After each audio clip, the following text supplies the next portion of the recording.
రెండో మూడో కావాలమ్మా భూతద్దాలు ఉందో లేదో చూడాలంటే నీ నడుముని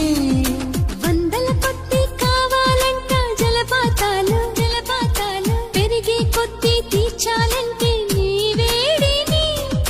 లెక్కకు మించి జరగాలమ్మా మొదటి రాత్రులు మక్కువ తీరక చెయ్యాలంటే మధుర యాత్రలు విన్నాను నీ హృదయవాణి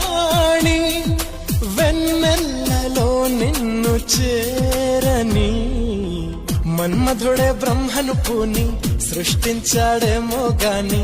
60 కేజీల దుడుకుతనాన్ని అలుపన్నది ఎరుగని రవితేజాన్ని పలికింది ఆకాశవాణి